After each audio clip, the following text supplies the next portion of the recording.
Yo, what is up, boys? It is your boy Zevy here, back at it again to drop another what if. This obviously being, what if Deku was Meruem's reincarnation?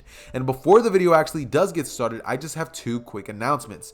Number one, in case you haven't checked out the group channel I made with other what if YouTubers, it's going to be linked down below in the description. And number two, this amazing thumbnail that you guys are seeing up on screen right now was made by the legend himself, Thank God. This man has been making my recent thumbnails and I cannot stress enough how awesome they are. Like, look at this, like green hair, the eyes, it's like literally Meruem in his human form. It is so dope. That being said though, guys, just sit back, relax, and enjoy the what if.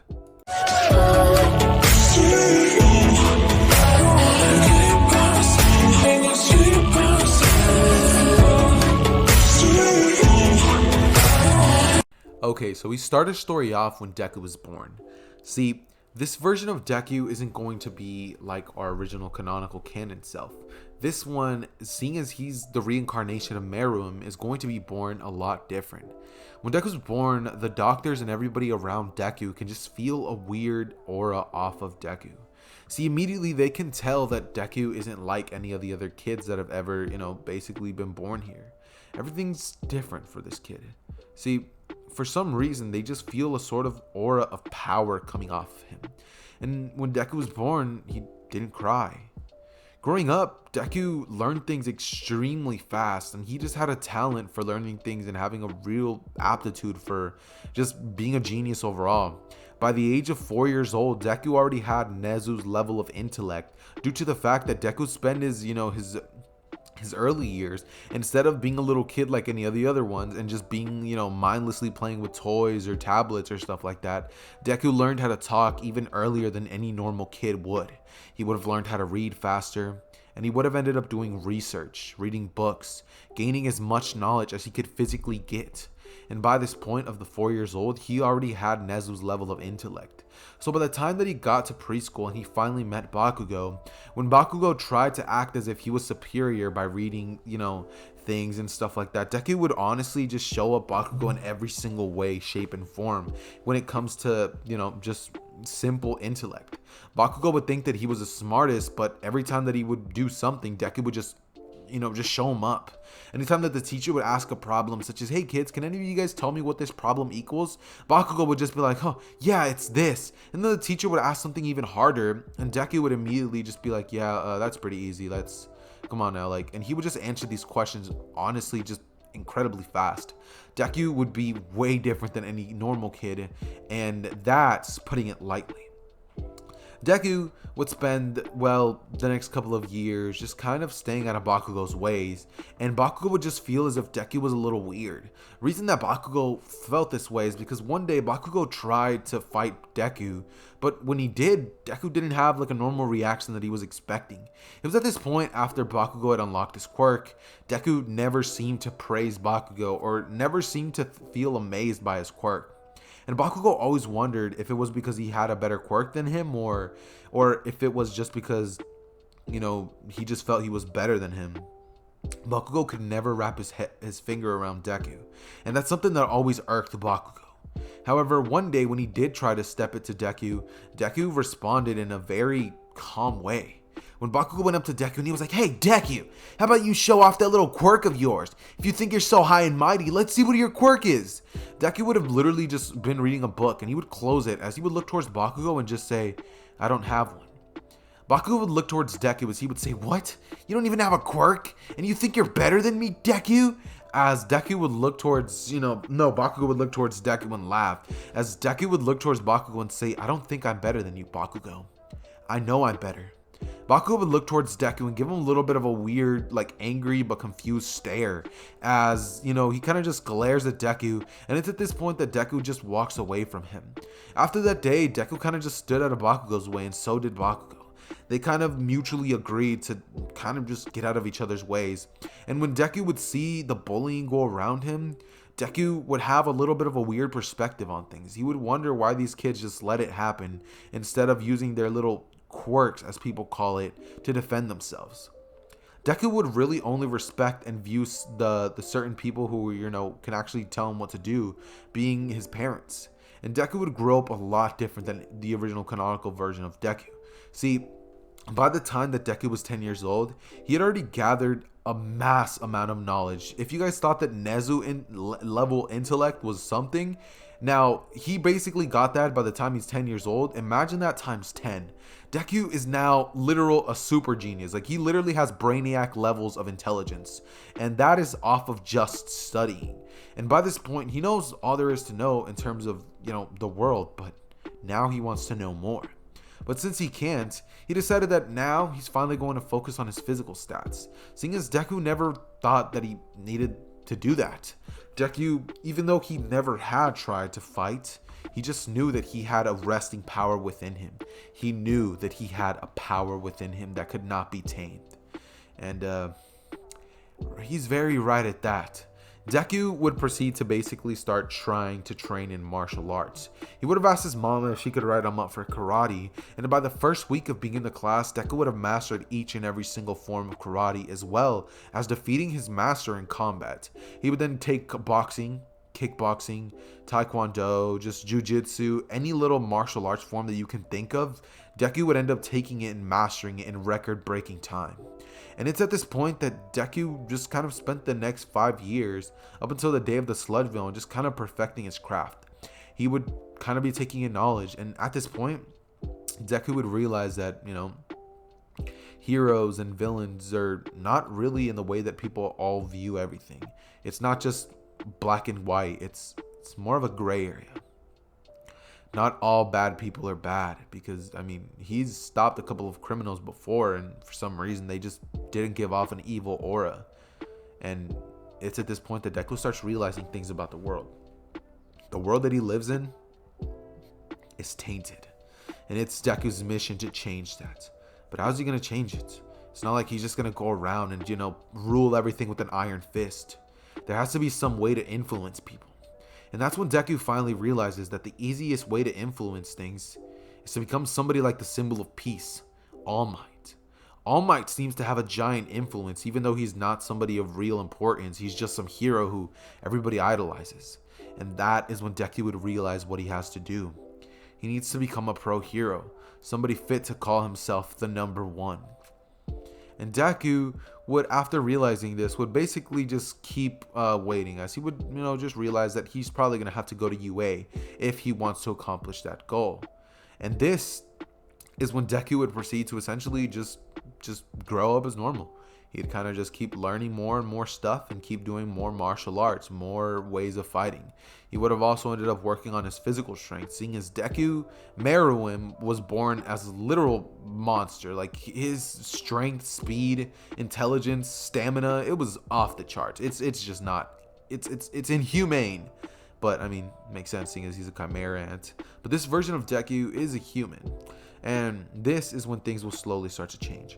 Around the age of 14 years old, Deku would have basically just been sleeping and having a dream where one day he woke up in a strange room.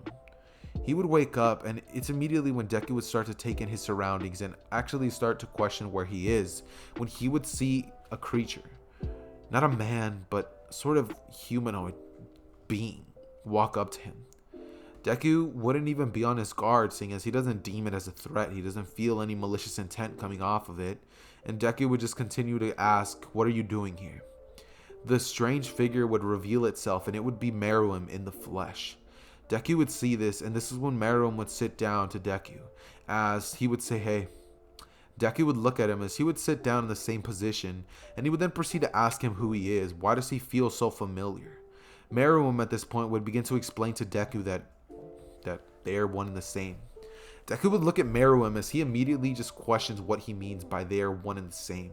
To which Meruem would look at Deku and explain to him that they are the same person. He's his reincarnation. And Deku would then begin to say, I've heard about that. Didn't really think that was true. Deku would sit down and ask things about his previous life, like what was he like? How did he die? And this is when Meruem would begin to explain things like, what powers he had and the people that he fought against, as well as explaining Nen. Now, Deku or Meruem wasn't born with Nen. Meruem was, I guess you could say, he got it after learning it from somebody. But this version of Deku can't really learn it from anybody.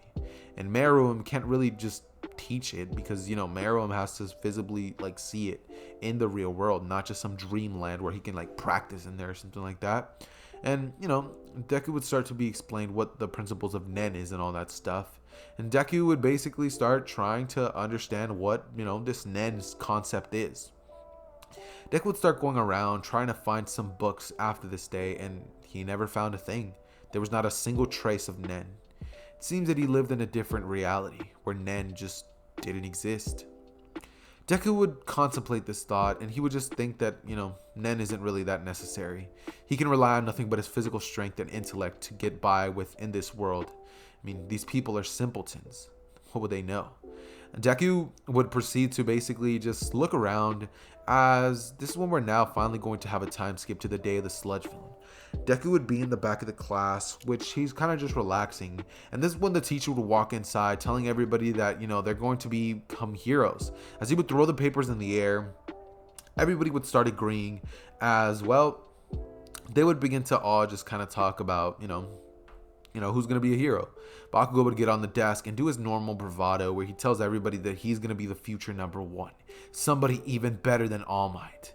Now, after hearing that, Deku's ears would kind of perk up as he would then begin to look at Bakugo's direction. And he would then, from nothing but cheers, he would then say, "And how do you expect to do that?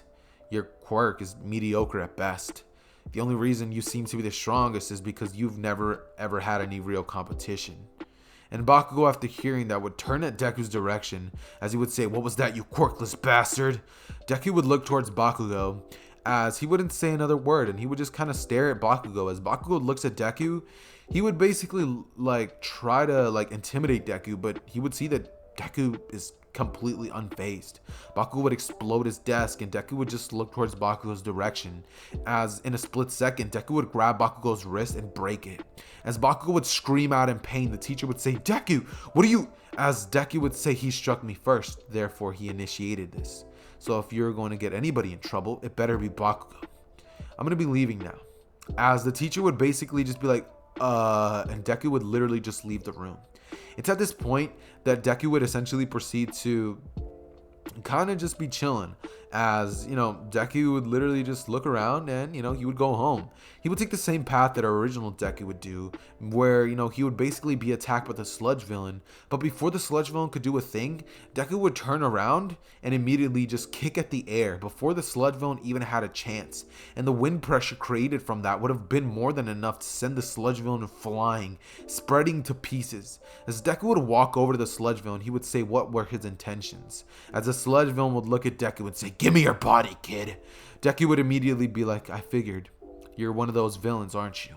As the sludge villain would look at Deku and say, "Ah." As immediately, before Deku had a chance to do a thing, this one All Might would appear, as he would say, "I am here." And he would look towards Deku's direction.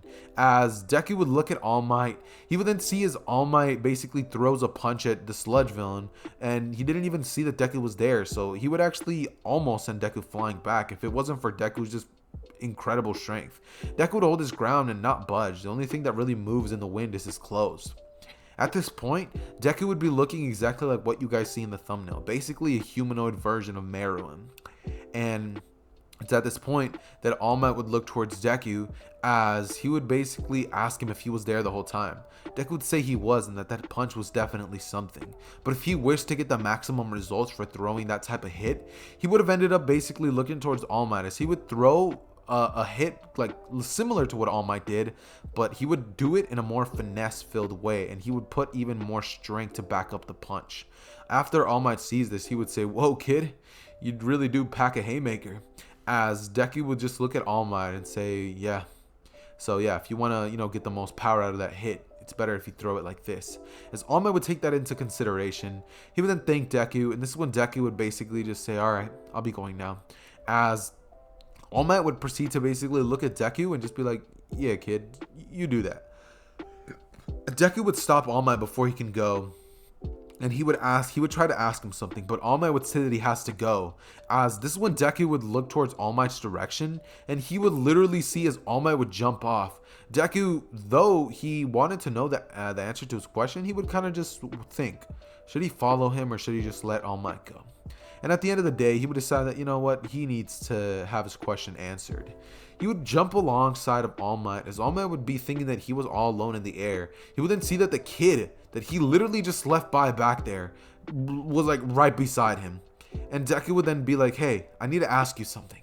All Might would look towards Deku as he would say, dude, what are you doing? And they would land on the building. As like right before Deku could even ask the question, All Might would be covered in a thick fog of smoke, and this is when All Might would transform into his little All Might form. As Deku would immediately look towards All Might, he would say, huh, so that's why you haven't been able to do that much hero activity lately. That's exactly what I was going to ask you. All Might would immediately just look at Deku and say that, look kid, I don't really want to say too much, but you have an injury, Deku would say, as he looks at All Might and he picks up his shirt, as he would say, yep, right here. All Might would look at Deku as he would say, how did you, and Deku would just say that the movements you make, just your subtle movements gave it away. As All Might would ask him how he knew that, and Deku would then say that he doesn't know why All Might got so many surgeries, instead of just got a new whole respiratory system in and of itself. And this is when All Might would finally realize that Deku has a point. He would then look towards Deku and ask him why he thinks that would be a better fixed. And Deku would then begin to tell All Might that, well, his respiratory system is all messed up, so why instead of trying to fix something that's already broken, why doesn't he just get a whole new one? With the technology available nowadays, he could have done that years ago. And All Might would immediately just give a call to somebody that he knows. He would ask him if that's possible. They would tell him that it is, and that, you know, they've done it before, but, you know, they don't know why they'd never even thought about that. And All Might would then look towards Deku's direction as he would say, huh, you are one smart kid, you know that? Deku would look towards All Might and say, yeah, sure. As All Might would basically look at All Might and say, so what's up, kid? Is that really all you wanted to ask me? Deku would look at All Might and he would then ask him why everybody listens to him. Why does everybody view him as some sort of god? Even though his power is not even that great. I mean, he's like small island level at best. And All Might would say, wait, what do you mean small island level? Deku would then start telling All Might that he means that in a sense of like, that's how powerful he is. That's all he could obliterate if he was to put his full effort into trying to destroy something. And All Might would then realize what Deku means. He would then say, interesting. How'd you know that I'm that strong? As Deku would say, well, your prime self is that strong. Now, you're more like mountain level. As All Might would take that in and just be like, oh, you don't say. And Deku would look towards All Might as he would say, yeah, I do. As All Might would kind of just be taking all this information in at once, he would ask him what his quirk is, as Deku would say that he's quirkless, and All Might would then ask him how he was able to perform that punch earlier that changed the weather. Deku would look at All Might as he would then say that, you know, he doesn't need a quirk to be powerful, All Might. All Might would look towards Deku and question this, and this is when Deku would basically tell All Might that he has to go home now. His mom wanted him home pretty early. As All Might would ask Deku if he can have a little bit of a chat tomorrow, as he would ask Deku to meet him at a coffee shop the next day. Deku would of course take the card, like take down All Might's number, and he would say he can do that. As he would then go home and just have some dinner with his parents. As Deku would explain to them both that he ended up meeting All Might today, and they would ask him if he got his autograph, as Deku would say he didn't. You know, there was no real reason for him to get his autograph, seeing as he's going to be meeting him the very next day. As they would say, what? And Deku would then say, yeah, I have a little bit of a lunch meeting or whatever with All Might. As they would both just be shocked. Inko would literally pass out from excitement, and Asashi would just be sitting there in complete disbelief. As Deku would begin to explain this to both of them, they would just be shocked, like straight up. How would you feel if your kid just came in out of nowhere and was like, yeah, I'm having a meeting with, you know, like the literal symbol of peace, you know, like the strongest hero in the world. As yeah, it's kind of something you don't hear every day. So yeah, they're both pretty shocked, and Deku would then tell them both that, you know, he's kind of tired, that he's gonna go off to bed. It's at this point that Deku would go into his room and just kind of play video games. He took a real liking to that stuff. He took a really, really big liking to video games. And there's one game in particular that he really likes. It's called One's Justice. You know, in case you're not watching the gameplay in the background, you know, I suggest you do it now. And yeah, This is basically how things are pretty much playing out for Deku for the most part. This is when Deku would meet All Might at, the coffee shop the very next day, and he and Deku would begin to talk things out a little bit. All Might would then begin to explain to Deku that he's been looking for a successor, and he would ask Deku if he's willing to be just that. Deku would ask him what he means by that, and All Might would then begin to explain that he can pass on his quirk. Deku would then say, so you're kind of like all for one. As All Might would immediately look towards Deku and just be like, how do you know his name? To which Deku would look towards All Might and say, oh, that guy? He makes a pretty big name for himself with the things that he does. As All Might would basically look towards Deku, and this is when Deku would explain to All Might that, with enough research, you can find almost anything in the internet, even your real identity. As, he would say Toshinori, as, obviously that's not a secret, but, not a lot of people know All Might's real name, I guess you could say. No, I'm not going to say that. He would say Nana Shimura. You're the successor of Nana Shimura, am I right? As All Might would say, what? And he would just be shocked by Deku's level of intellect, honestly. Like, he's just completely alarmed by how smart this kid is. He's just unhuman, like just straight up. This man is just completely inhumane. And this is when Deku would basically just bring up the question to All Might of why he's looking for a successor. To which he would then point out to All Might that if he's going to get that surgery done, he doesn't need one anytime soon. Sure, he can have his eye out for somebody, but, for the time being, if he's going to, fix himself, there's no real reason for All Might to do that or go through with that. As All Might would take that into consideration, he would then say that he's right. And Deku would then say he knows he's right. He's usually never wrong. All Might would then, after hearing Deku say that, would be like, wow, this kid is, it's pretty blunt. And it's at this point that All Might would then begin to ask Deku if, he wants to train with him. Deku would basically look at All Might and just kind of decline this, as he would say that there's no real reason. I mean, he's stronger than All Might as it stands, so there would really be no real purpose for Deku to fight All Might. To which All Might would immediately raise an eyebrow at this and just be like, there's no way you're stronger than me, kid. And Deku would look at All Might as he would say, there is. You want to really put that to the test? All Might would say, sure. And Deku would then say, how about we go to Dagoma Beach? As All Might would say, sure, and let's race there. As All Might would say, all right. And before All Might could even know, Deku would have literally body flickered right over to the Dagoma Beach. As it's at this point that All Might arrives there, and he would arrive there a little tired, might I add. As All Might would then stare down at Deku, as Deku would have actually ended up clearing a little portion of the beach just for All Might and Deku to fight.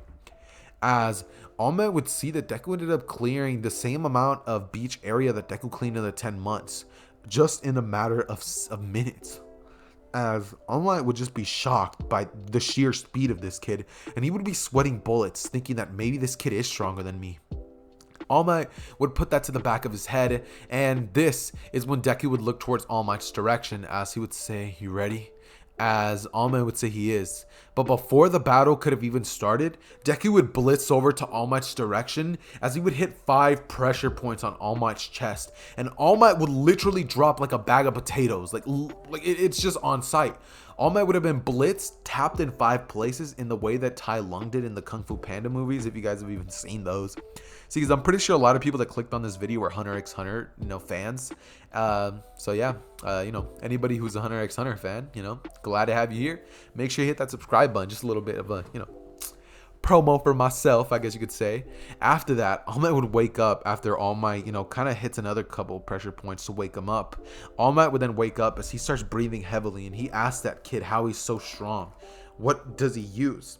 Deku would say that it's nothing but his raw physical strength and training, his intellect as well. And All Might would then just be dumbfounded by this kid's power and just intelligence.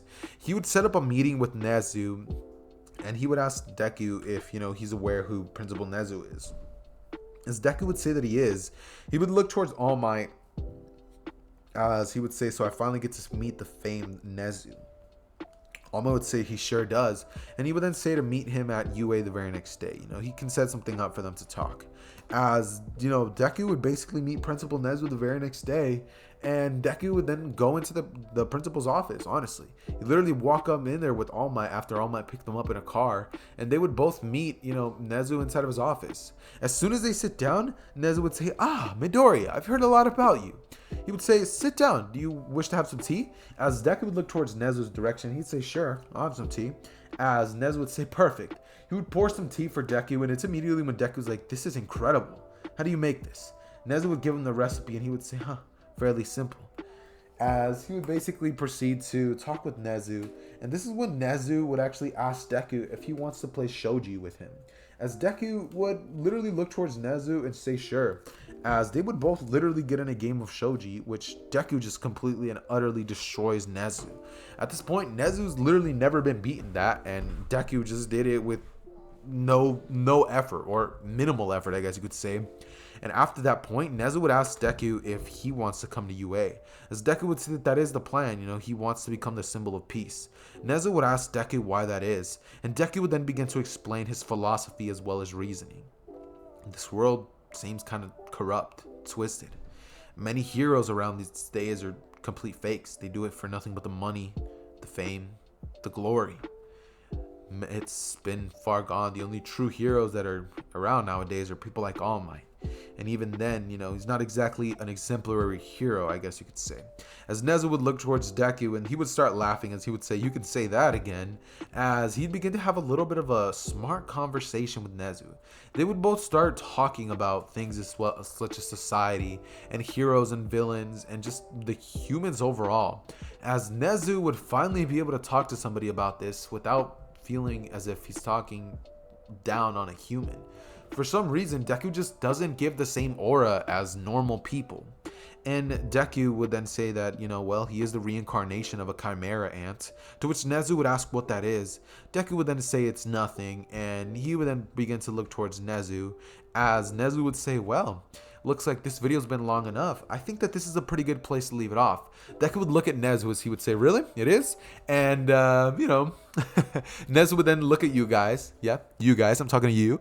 As he would then say, hey guys, make sure you guys go down below, hit that like button as well as hit that subscribe button. Turn those post notifications on if you want to see the next part. And comment down below what your favorite part of the video was, seeing as I am going to be dropping part 2 very soon. That being said, Zether out. Peace.